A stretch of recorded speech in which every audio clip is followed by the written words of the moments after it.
oyagala tegeza nti Muhakanizi is another god. Si eka Rukutana naye Katonda. Deputy Attorney General. Muhakanizi naye Katonda. Anite naye Katonda. Okutegera yensonga lwaki, this is very very important, lwaki ba minister ba Mwami Museveni teri awuliriza munne, buli omu anyoma munne, buli omu azimula munne, bonna bakubagana kubanga buli omu yeraba akimanyi yafuulibwa Katonda. So in other words, it's intended kigenderere era kyazimbibwa bwe nange ndi Katonda gwe anite ampa ebiragiro gwani, nange ndi Katonda. Oyo Rukutana anite amulagidde nti twetaaga wabeerewo okubalirira ebitabo eby'ekitongole kya UTL ekyebyempuliziganya kubanga gavumenti erinamu omukono, tulinamu ssente zaffe naye abakiddukanya tebakkiriza kubabalirira, bye bakola tebaagala tubitunulemu, tebaagala tutubakubemu ttooki, beetaaga okuba mu ttooki. Ruhakana Rugunde Rukutana n'agaana.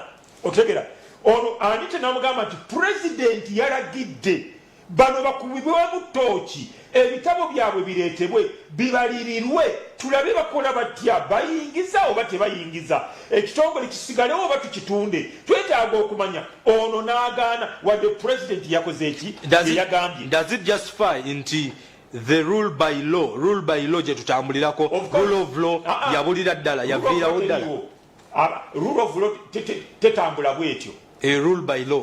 Rule by law. Kakati twakiraba nga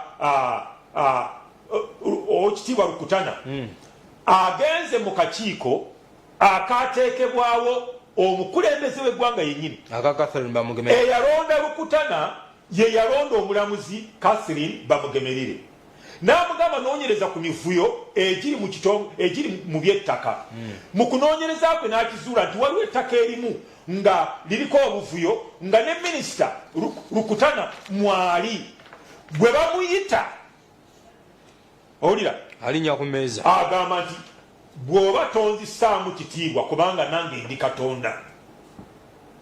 Literally ekyo kye ategeeza, bw'oba tonzisaamu kitiibwa nange sigenda kussaamu kitiibwa. Bonna these are semi-gods. Rukutana yali yerabanga Katonda. So in other words, Bamugemerere yani amugamba President Museveni olumala okuwandako eddusu mu kifo kyonna, automatically you become a god of your own, ofuuka Katonda mu ngeri yo nobanga togambibwako. Si bonna, ngera bwe kiri mu ggulu wabeerayo abakulu ba archangels, wabeerayo archangel bamalayika nga Mikayiri. Oshegera Mikayiri oyo archangel, neero nabana abalaba messengers abatwala obubaka, ne mu gavumenti ya Museveni mulimu abatwala ba messengers nga wade ba minister nga ba messengers tebazitowa. Ne mubeeramu bali abali okumpi ne Namulondo y'abatonda. Otegera n'abakubaganya ne bannaabwe. Okiraba kakati twateeka ssente akatabalika kalamba mw'obuwumbi 700 mu projekiti ey'eddwaliro ery'ekyekugu ze twewoze obwewozi Lweza Lubowa ng'ekigendererwa twagala ssente bwe batugamba oba ddala kinaatuukirira simanyi sirishuwa nti ssente ziba zisaasaanyizibwa ku bakungu nga bagenda e Bulaaya okujjanja, bagenda e Bulaaya, bagenda e Buyindi, e South Africa, e Kenya, mu Amerika n'awalala, zireme kuddamu kwonooneka bajjanjabirwe wano. N'ekisooka abatulaba twesibye nnyo ku ddwaliro ly'e Lubowa. Eddwaliro ly'e Lubowa si lyammwe bamuntu wa wansi, ddwaliro ly'abakungu. Eddwaliro lituleekaanya si lya muntu wa wansi gwe owe Nakaseke, owe Karamojja, gwe owe Ibanda Ntungamo. Ddwaliro ly'abagagga bokka, bakungu ba gavumenti. Ekyo nakyo tulina okukitegeeza abantu bakitegere nti eddwaliro litukaayanya eno gavumenti agaffe amalwaliro yagaana okugateekamu ebikozesebwa. Tuli ku ddwaliro eri abanene mu gavumenti. Obulwadde president w'abantu obulwadde tebuliiko mukungu tebuliiko kitulabye tuzze tulaba abantu be basondera bagende bajjanjabwe emitima bagende tebajja kukkirizayo. So does it mean in kubanga sente tozirina zibagenda okusabayo genda mu ddwaliro abakyala babakolera eddwaliro wane mulago otegera women is wing bagambye abasawo bali awo redundant tebakola abantu tebalina sente zigenda nenga abalwadde bo gye bali bangi abalwadde gye bali mu byalo bayitirivu naye sente zibalemesezza nabino bakola byabakungu lyabwe eryabakatonda abalala bakola ddwaliro eryerubowa lyabakatonda abalala mu Uganda si lyabannayuganda ffenna. Does it mean ntugenda kulaba eddwaliro eryo mu kaseera ako singa mukama atuyamba ne libanga liwedde nga kubanga abagagga bagwa mu kkowe si be bangi be batono ku population eri mu Uganda. So kitegeeza nti eddwaliro tugenda okuliraba nga actually bannayuganda bagenda kutola sente zaabwe ez'omuwe w'omusolo zitandike okusasula eddwaliro naye nga terikola abanene eddwaliro otegera ate sente zo tebazijja mu banene kubanga abanene badojinga n'emisolo tebagiwa abasinga okubba emisolo gya gavumenti era bali mu gavumenti tebawona kuwa kati ffe abagisasula ffe tukola eddwaliro eri abali abanene abatasasula na misolo. So kakati ekyo kyemwalabye Rubowa nga minisita yagambye Acheng minisita w'ebyobulamu yagambye nti bampise nzije mbeerewo olira palamenti nesindika akakiiko akalondole ebyenfuna kagende kalabe wetwateeka sente zaffe ddala weziri zikola ki byebikolebwa byebyo sente zaffe tunafuna value mu sente zaffe omuwendo gwegwo otegera ne bagattako ne Diana Atwine goyiso w'amaanyi era w'amaanyi musekyamuseyo azitowa otegera naye musawo okiraba kakati bonna ne bateekawo ebibaati ne babiggala ne bateekawo bono sina military yabaddewo basirikale wano basarasini bani bano security obo otegera nga orders zizze temubakkiriza kuyingirayo otegera kakati muhakanizi gwoyogerako tebakulimbanga nti muhakanizi yabagani talina fose eri emabega wa muhakanizi. Yesu bwakka ku nsi kuno agamba nti tewali kyenkola nga kitange tamanyi nga bwagamba omulambo nti vaayo Lazaro vaayo mu ntaana Katonda aba yakkiriza nga yamugambye nti genda obuzuukiza. Abantu baali beewunya Yesu amanya agajjawa omwana wa Mariyamu ono yakulira wali mu bbajjiro obuyinza bujjawa n'akibaatulira lumu ng'akuze n'abagamba nti abantu tewali kyenkola nga kitange ali mu tamanyi nga tamanyi muhakanizi PS permanent secretary mu ministry ya finance y'ebyensimbi tewali kyakola nga Katonda we Museveni takimanyi okuggalira bano abaali batwalayo akatinko of course bali ku mulimu gwabwe ne allow me mu nkola ya gavumenti eno bakayita katinko ate oli omunene atera kayita kamanyiiro bano abaali bava mu palamenti mutwagala okulaba gye twateeka sente si zammwe sente ziri za Uganda mwe newankubadde kiwayise rule of law bwe kityo bwe kigamba nti palamenti erina obuyinza oversight okulaba sente z'eggwanga ziragawa mu biki bigenda bitya mu maaso eyo yenkola yennyini entuufu mwe mwali mugendedde naye ndi wano okubategeeza ezo sente si zammwe sente ziriko bakatonda baazo mu Uganda. Sente zino akasirivu akamu nezigwamu zeewolebwa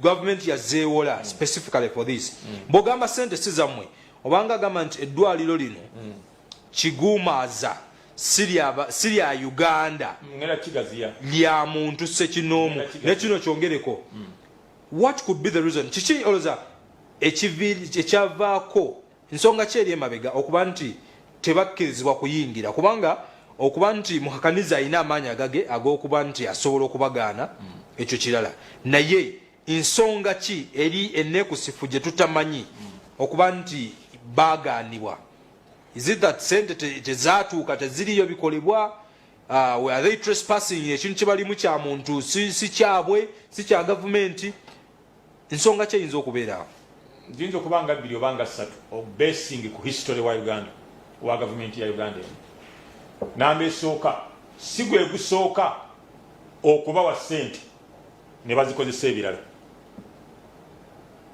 oba tuwulidde kiddemu kati kankwena ekyokulabirako ekitongole ekiramuzi nga kigenda mu palamenti nga kisaba ssente okugula ebyuma ebinakiyambako okuddukanya emisango gikolebweko mangu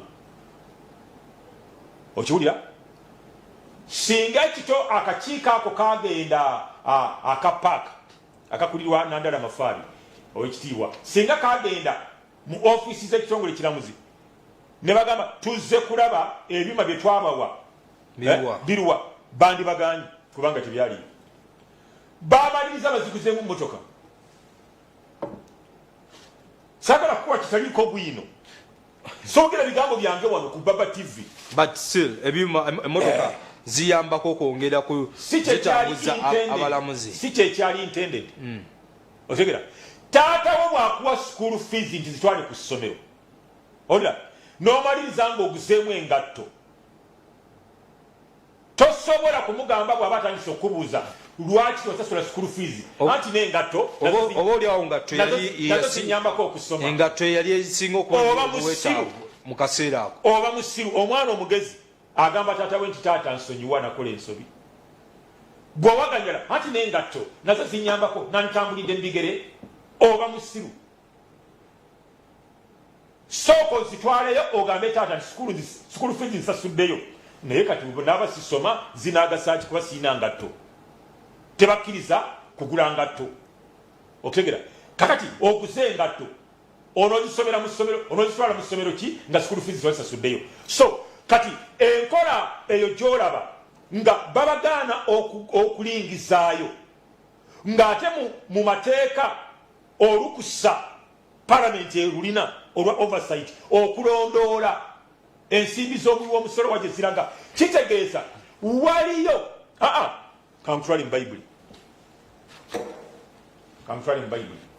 katonda ng'atonda adamu ng'ali bwereere ng'amugamba tolyanga ku muti ogwo olunaku lw'oligulya ogenda kufa ekiseera kituuka omuti nga bagulya adamu ne kaawa nga bano g'ekibala nga bakirya katonda yakkanga ne banyumya bayibuli begamba nti yakkanga ng'akka mu ssaawa ey'omwenda ez'olweggulo mu mpewo yawuumanga ng'akazimu ne banyumya ku luno katonda bwakka adamu nga tamulaba ayita adamu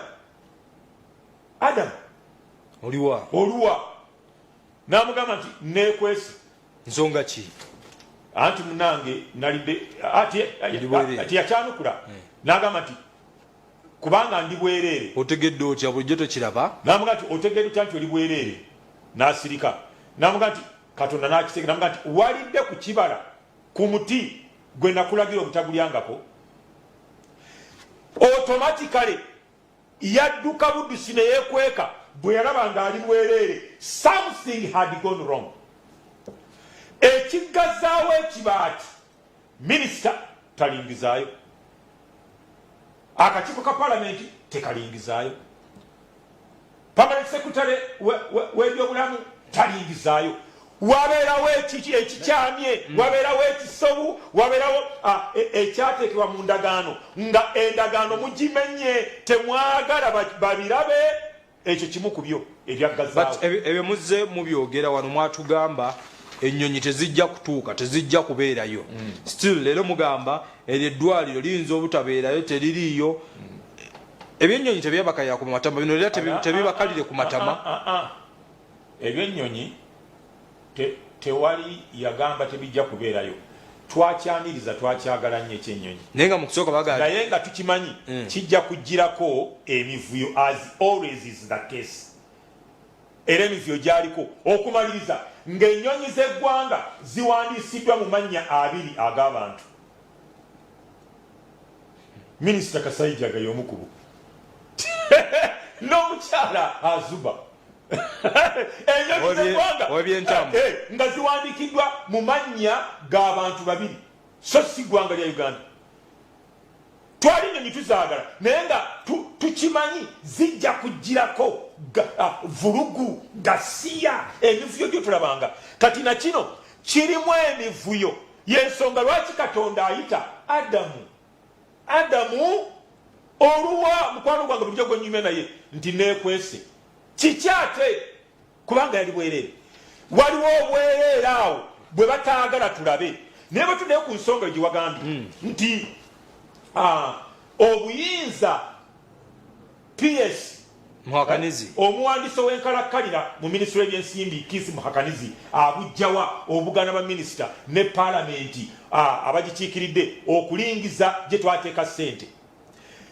Ebintu bya wano mu Uganda si byaffe. No. Si byaffe.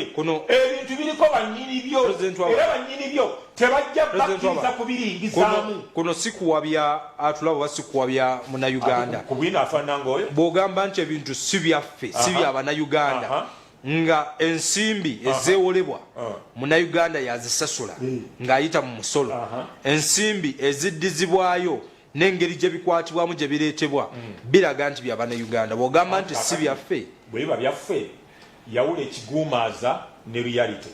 Bwe bibanga byaffe oŋŋaana otya okulingiza mu kisenge kyange mwensula kye neezimbira oŋŋaana otya? Oŋŋaana otya nze ni musajja mulunzi okulingiza mu kisibo kyange ente zange ze neegulira? Bwe kibanga ddala ente zange oŋŋaana otya? Otegera kitegeeza nti ebintu ebyo byange naye waliwo eyabimpambako ng'Amini bwe yawamba ebintu by'Abamuyindi Muzungu byasigala byabwe n'ebiwandiko nga babirina naye Amini yali abiwambye. This is the same situation we are in right now. Ebintu bya Uganda byayiwambibwa bakatonda Mwami Museveni ne bakatonda abalala ebintu by'eggwanga lino babiwamba. Basajja Mivule live kwoli lunaku lwa kusatu tugezaako kuba torch mu mbeera